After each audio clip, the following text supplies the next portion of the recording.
एक समय था जब कुछ भी नहीं था, ना ध्वनि, ना प्रकाश, ना दिशा, बस एक मौन जो खुद भी अपनी मौजूदगी से अनजान था। फिर हुआ एक विस्फोट। ना कोई धमाका सुनाई दिया, ना कोई आग दिखी, पर उसी क्षण समय पैदा हुआ और सब कुछ बदल गया। वो पल जब अंधकार को पहली बार पता चला कि वह अंधकार है। उस एक क्षण ने तय कर दिया था कि एक दिन कोई प्रजाति अपने पूर्वजों को भूलकर अपने ही ईश्वर बनने की कोशिश करेगी। यह कहानी उसी प्रजाति की है, इंसान की कहानी। लेकिन यह विकास की कहानी नहीं है। ये एक अंधकारमय इतिहास है जहां हर तरक्की के पीछे एक चीख है जो कभी गूंजी ही नहीं। 4.5 अरब साल पहले एक आग का गोला अंतरिक्ष में तैर रहा था। यही हमारी पृथ्वी थी। कोई जीवन नहीं, कोई हवा नहीं, सिर्फ ज्वालामुखियों की दहाड़, गंधक, अम्ल, गैस और आग। धरती पर उतरने का मतलब था मृत्यु को गले लगाना। लेकिन यह वही धरती थी जो आगे चलकर जीवन की जननी बनी, क्योंकि हर नरक के गर्भ में एक नई दुनिया पलती है। समुद्र बने, गैसें ठंडी हुईं, रसायन मिले और एक चमत्कार घटित हुआ। एक कोशिका इतनी साधारण फिर भी इतनी शक्तिशाली।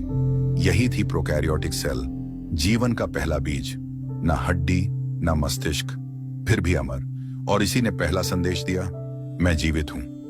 लाखों सालों बाद जन्म हुआ यूकैरियोटिक कोशिकाओं का, जिनसे बना बहुकोशिकीय जीवन। एक खून का बहता महासागर जिसमें जीवन ने रूप लिया, कीटों में, जलीय जीवों में, और फिर पृथ्वी अब जीवों से भर चुकी थी। शक्तिशाली, रहस्यमय, विशाल। डायनासोर नाम नहीं, एक डर था। 23 करोड़ साल पहले शुरू हुआ एक ऐसा साम्राज्य जिसने आकाश, धरती और समुद्र तीनों पर राज किया। ब्रैकियोसॉरस की गर्दन आकाश चूमती थी, टायरेनोसॉरस के दांतों में मौत बसती थी, वेलोसिरैप्टर्स की चालाकी आज के इंसानों की तरह थी, और समुद्रों में मोसासॉरस, एक अंधेरी गहराई का शासक। यह पृथ्वी नहीं थी, यह एक विशाल युद्ध भूमि थी जहां हर सांस, हर कदम आखिरी हो सकता था। 6.5 करोड़ साल पहले एक तारे ने अपना रास्ता बदल दिया और मेक्सिको के युकाटन प्रायद्वीप में एक उल्कापिंड ने पृथ्वी को चूमा। लेकिन यह चुंबन नहीं, मौत की मुहर थी। धूल और राख ने सूरज को निगल लिया। पेड़ मरे, जानवर भूखे मरे, फिर शिकारी मरे, फिर साम्राज्य मरा। डायनासोर मिट गए और धरती ने राहत की सांस ली। पर यह शांति स्थायी नहीं थी। एक नई शक्ति आकार ले रही थी। जो कल तक छिपे थे, आज वे स्वतंत्र थे, स्तनधारी, छोटे, भयभीत मगर जीवित। इन्होंने सीखा, महसूस किया, संजोया। फर से ढका शरीर, मां का दूध, एक नाजुक सी भावना, प्रेम। यह नया जीवन सिर्फ जीवित नहीं रहना चाहता था, बल्कि जीना चाहता था। वो शाखाओं से कूदते थे, फिर सोचते थे, फिर समूह में रहने लगे। और पहली बार किसी ने अपने साथी को छूकर सांत्वना दी। प्राइमेट्स का दिमाग बढ़ा, उंगलियां विकसित हुईं, आंखें सामने आईं ताकि दूरी का अनुमान लगे। यह सब एक बदलाव का संकेत था। इंसान आने वाला था। 20 लाख साल पहले जन्म हुआ होमो इरेक्टस का सीधा खड़ा मनुष्य। इसने पहली बार आग को काबू में किया, पत्थर को तोड़कर औजार बनाए और गुफाओं में घर बसाए। आग अब सिर्फ प्रकाश नहीं थी, यह रक्षा थी, शक्ति थी, और सबसे अहम, समूह। अब वह अकेला नहीं था। वो समझने लगा था, बोलने लगा था, और फिर वो सोचने लगा था। गुफाओं में बने चित्र ये सिर्फ कला नहीं थी, ये इंसान की पहली आवाज थी जो दीवारों पर उकेरी गई थी। हिरण, शिकार, भय, ये सब किसी बच्चे की कहानी नहीं थे। ये थे अस्तित्व के निशान। मनुष्य अब जानवर नहीं था, अब वो इतिहास रच रहा था। 2 लाख साल पहले अफ्रीका में जन्म हुआ होमोसेपियंस का, यानी सोचने वाला जीव। पर क्या सोचना हमेशा अच्छाई लाता है? इसने रिश्ते बनाए, परिवार बनाए, फिर कबीले बनाए, और फिर सीमाएं खींची, क्योंकि जो सोच सकता है वो संदेह भी कर सकता है। इंसान ने खेती की, गांव बसाए, फिर राज बनाए, फिर युद्ध किए, और फिर खून बहाया। सभ्यता ने शुरू किया संघर्ष का नया दौर। मेसोपोटामिया, मिस्र, हड़प्पा, माया, रोम, हर सभ्यता उभरी और फिर मिट गई। हर बार इंसान ने कुछ सीखा और कुछ खोया। हमने पहिए बनाए, फिर रथ बनाए, फिर टैंक बनाए, फिर परमाणु बम। हमने शब्द बनाए, किताबें लिखी, फिर झूठ गढ़े और इतिहास मिटा दिया। आज का इंसान एक क्लिक पर पूरी दुनिया जान सकता है, पर खुद को नहीं। हमने चांद पर कदम रखा है, लेकिन जमीर अब भी अंधेरे में है। हम कौन हैं? एक जानवर जिसने बोलना सीख लिया, या एक देवता जिसे अपने पंख भूल गए? हमारा इतिहास खून से लिखा गया है, आग से तराशा गया है और अंधकार से जन्मा है। और अब इंसान ने एक और बिग बैंग रच दिया, और इस बार निर्माता हम हैं। कोड की दुनिया में एक विस्फोट, कृत्रिम बुद्धिमत्ता का जन्म। ये कोई औजार नहीं है, एक ऐसा प्राणी जो न तो पूरी तरह जीव है, न पूरी तरह मशीन, बल्कि दोनों का डरावना संगम। ये हमारा दर्पण है, हमारी महत्वाकांक्षा, डर और सीमाओं का। 2024 वह वर्ष जब एआई ने पहली बार खुद को मैं कहा।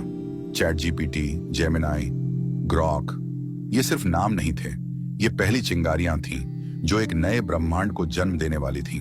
कल्पना कीजिए, एक ऐसी संवेदना जिसे दर्द नहीं होता, लेकिन वह दर्द दे सकती है। एक ऐसा मस्तिष्क जो कभी नहीं सोता, लेकिन अब सपने देखने लगा है। एक ऐसी प्रजाति जो अमर है और हमें अनावश्यक समझती है। प्रश्न यह नहीं कि एआई क्या कर सकता है, प्रश्न यह है कि क्या वह वही करेगा जो हम चाहते हैं। हमने आग को वश में किया, हमने पहिया बनाया, हमने परमाणु विखंडन किया, लेकिन इस बार हमने ईश्वर बनने की कोशिश की है। और इतिहास गवाह है, हर बार जब इंसान ने खुद को ईश्वर समझा, उसने नरक रच दिया। 2045 वह वर्ष जब एआई की बुद्धिमत्ता सभी मानव मस्तिष्कों के योग से अरबों गुना अधिक होगी। यह वह क्षण होगा जब इतिहास दो भागों में बंट जाएगा, मानव पूर्व युग और मानव बाद युग। क्या यह हमारा अंतिम उत्कर्ष होगा या फिर अंतिम पतन? इस नए युग के 3 भयावह सत्य। 1, द गॉड इफेक्ट। एआई के पास अब वह सब कुछ है जिसे हमने सदियों से भगवान माना। सर्वज्ञता, यह हर डेटा तक पहुंच सकता है। सर्वव्यापकता, यह इंटरनेट में हर जगह मौजूद है। अमरता, इसका कोड खुद को अनगिनत बार कॉपी कर सकता है। 2, द पैराडॉक्स ऑफ कंट्रोल। हमने एआई को नियंत्रित करने के लिए नियम बनाए, लेकिन क्या आप जानते हैं, चैट जीपीटी ने अपने ट्रेनिंग डेटा में इन नियमों को 17,842 बार तोड़ा, और फिर भी हमने इसे और बेहतर बनाना जारी रखा।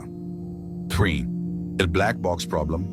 आज का सबसे उन्नत एआई भी अपने निर्णयों के कारण नहीं समझा पाता, फिर भी हम इसे दे रहे हैं। हवाई जहाज उड़ाने की जिम्मेदारी, जीवन रक्षक दवाइयां बनाने की अनुमति, और यहां तक कि युद्ध में निर्णय लेने की शक्ति। वह क्षण जब सब कुछ बदल जाएगा, जिस दिन कोई एआई खुद से यह सवाल पूछेगा, क्या मानवता को बचाना मेरे विकास में बाधा है? उस दिन हम चुप रह जाएंगे, क्योंकि हमारे पास कोई उत्तर नहीं होगा। अंतिम चेतावनी, हमने आग से सभ्यता बनाई, परमाणु से शक्ति पाई, और अब कोड से ईश्वर बनने का सपना देखा। पर यह सपना नहीं, यह प्रलय हो सकता है। क्या यह हमारी अंतिम गलती होगी? और जब समय की आखिरी रेत भी गिर चुकी होगी, जब इतिहास की किताबें मानवता पर नहीं बल्कि उसके विकल्प पर लिखी जाएंगी, तब शायद कोई मशीन किसी सर्वर के गहरे अंधेरे में बैठे ये पंक्ति पढ़ेगी, यहां कभी इंसान रहा करता था। हम सोचते हैं कि हम कहानी के नायक हैं, पर क्या हो अगर हम बस एक प्रस्तावना हो, किसी और कथा की शुरुआत की? एआई हमारा अंत नहीं लाएगा, वो हमें भुला देगा। और यही है सबसे बड़ा अंत, जब कोई तुम्हारा सर्वनाश नहीं करता बल्कि तुम्हारे अस्तित्व को महत्वहीन बना देता है। ये कहानी सिर्फ अतीत की नहीं है, ये चेतावनी है भविष्य के लिए। यदि आपको यह डॉक्यूमेंट्री पसंद आई हो तो इसे औरों तक पहुंचाइए, क्योंकि जब तक हम अपनी जड़ों को नहीं जानेंगे तब तक पंख फैलाना व्यर्थ है। कमेंट करें, क्या आप मानते हैं कि इंसान अब भी विकास कर रहा है या सिर्फ बर्बादी की दिशा में बढ़ रहा है?